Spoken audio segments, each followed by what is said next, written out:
உலகத் தமிழர்களின் உயிர்நாதம் உண்மை தமிழ் தொலைக்காட்சி. வணக்கம். உண்மை தமிழ் தொலைக்காட்சியின் பிரதான செய்திகள். முதலில் தலைப்புச் செய்திகள். இன்று அதிகாலை இடம்பெற்ற கோர விபத்தில் யாழ் பல்கலைக்கழக விரிவுரையாளரின் கணவர் உயிரிழப்பு. செயலமர்வு தொடர்பாக அறிவிக்க சென்ற ஆசிரியர் மீது வாழ்வெட்டு.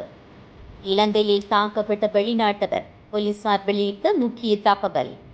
கல்வியல் கல்லூரி மாணவியின் மரணம். கல்வி அமைச்சு எடுத்த அதிரடி நடவடிக்கை. நாட்டில் மீண்டும் உச்சம் தொட்ட தேங்காயின் விலை. காசாவில் இஸ்ரேல் நடத்திய அந்நிய தாக்குதலில் 30 பேர் உயிரிழப்பு. நூலிழையில் உயிர் தப்பிய குடி. வெளியான அதிர்ச்சி தகவல்.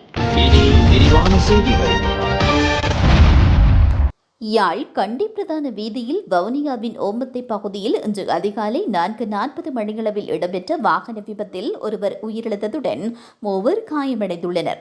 கண்டியிலிருந்து யாழ்ப்பாணம் நோக்கி பயணித்த கார் ஒன்று யாழ்ப்பாணத்திலிருந்து வவுனியா நோக்கி பயணித்த பார ஊர்தியுடன் நேருக்கு நேர் மோதியதில் இந்த விபத்து சம்பவித்துள்ளது. இந்த விபத்தில் காரின் சாரதி உயிரிழந்துள்ளார். காயமடைந்த 3 மருத்துவமனையில் அனுமதிக்கப்பட்டுள்ளனர். அவர்களில் ஒருவரின் நிலை கவலைக்கிடமாக இருப்பதாக தெரிவிக்கப்பட்டுள்ளது. காரை ஓட்டிச் சென்றவர் உறங்கியதால் இந்த விபத்து சம்பவித்துள்ளதாக போலீசார் தெரிவித்தனர். ஒரே குடும்பத்தை சேர்ந்த தந்தை, தாய் மற்றும் 2 பிள்ளைகள் காரில் பயணம் செய்துள்ளனர். தந்தையே இந்த விபத்தில் உயிரிழந்துள்ளார். காயமடைந்தவர்களில் யாழ் பல்கலைக்கழக விரிவுரையாளர் உட்பட 2 அடங்குவதாக தெரிவிக்கப்பட்டுள்ளது. உயிரிழந்தவர் நெல்லியடி பகுதியைச் சேர்ந்து 50 வயதுடையவர் எனவும் கூறப்பட்டுள்ளது. இந்த சம்பவம் தொடர்பான மேலதிக விசாரணைகளை ஓமந்தை போலீசார் மேற்கொண்டு வருகின்றனர். அக்கரைப்பற்று போலீஸ் பிரிவில் உள்ள ஆலையடி வேம்பு பிரதேசத்தில் விசேட பயிற்சி செயலமர்வு தொடர்பாக பாடசாலை மாணவி ஒருவருக்கு தெரிவிப்பதற்காக அவரின் வீட்டிற்கு சென்ற ஆசிரியர் மற்றும் அதிபர் வாழ்வெட்டிற்கு இலக்காகி படுகாயமடைந்த நிலையில் வைத்தியசாலையில் அனுமதிக்கப்பட்டதுடன் தாக்குதலை மேற்கொண்ட ஒருவரை கைது செய்துள்ள சம்பவம் நேற்று மாலை இடம்பெற்றுள்ளதாக அக்கரைப்பற்று போலீசார் தெரிவித்தனர்.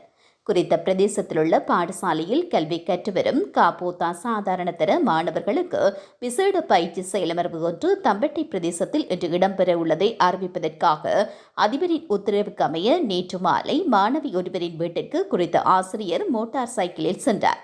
இந்த நிலையில் மாணவிக்கு அறிவித்துவிட்டு அங்கிருந்து வெளியேற முற்பட்ட போது வீட்டில் சத்தம் கேட்ட நிலையில் வீட்டிலிருந்து வெளியில் வந்த மாணவியின் சகோதரன் ஆசிரியரை வாளால் வெட்டி தாக்கியதுடன் மோட்டார் சைக்கிளை அடித்து உடைத்ததை அடுத்து ஆசிரியர் தனக்கு நேர்ந்த கதையை அதிபருக்கு தெரிவித்த நிலையில் அதிபர் அங்கு சென்று ஆசிரியரை காப்பாற்ற முற்பட்ட போது மாணவியின் சகோதரன் அதிபர் மீதும் வாள்வெட்டு தாக்குதல் நடத்தியதுடன் அவரது மோட்டார் சைக்கிளையும் அடித்து உடைத்துள்ளார்.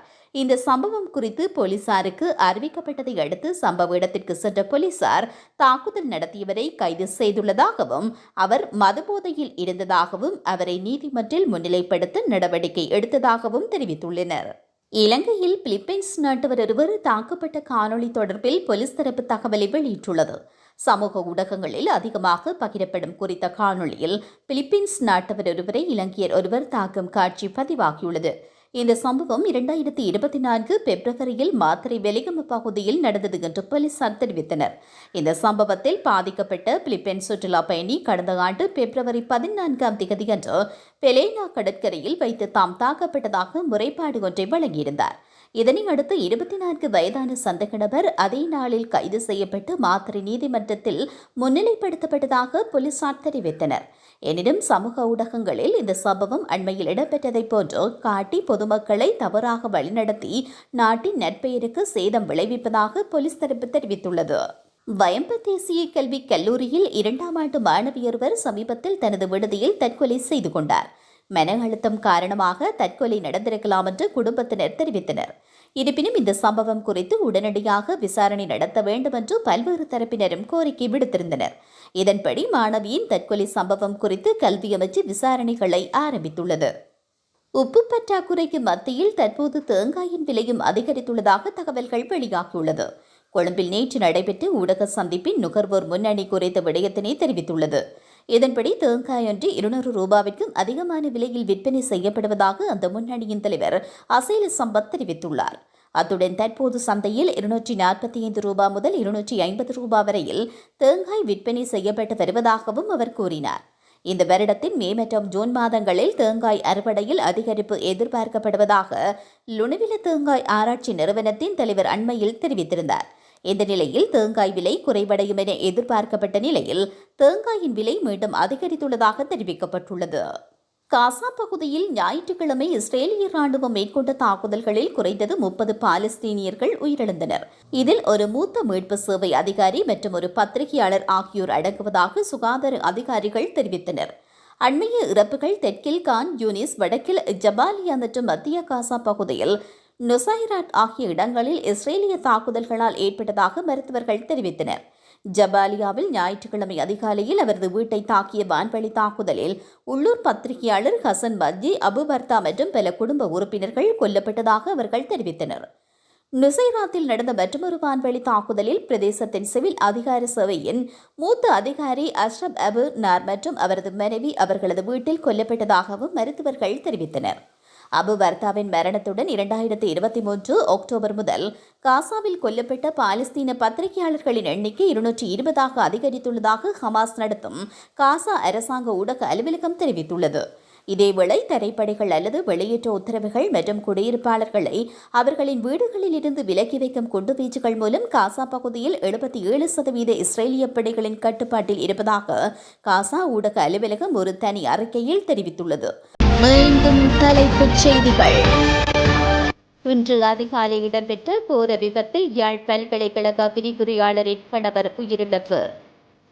செயலமர்வு தொடர்பாக அறிவிக்க சென்ற ஆசிரியர் மீது வாழ்வெட்டு. இலங்கையில் தாக்கப்பட்ட வெளிநாட்டவர், போலீசார் வெளியிட்ட முக்கிய தகவல். கல்வியல் கல்லூரி மாணவியின் மரணம், கல்வி அமைச்சு எடுத்த அதிரடி நடவடிக்கை. நாட்டில் மீண்டும் உச்சம் தொட்ட தேங்காயின் விலை. காசாவில் இஸ்ரேல் நடத்திய அந்நிய தாக்குதலில் 30 பேர் உயிரிழப்பு. நூலிழையில் உயிர் தப்பிய குடி, வெளியான அதிர்ச்சி தகவல். இத்துடன் இந்த செய்திகள் நிறைவடைகின்றன. மேலும் இந்த செய்திகளை தெரிந்து கொள்ள உண்மை தமிழ் தொலைக்காட்சியோடு இணைந்திருங்கள். வணக்கம். உலகத் தமிழர்களின் உயிர்நாதம் உண்மை தமிழ் தொலைக்காட்சி.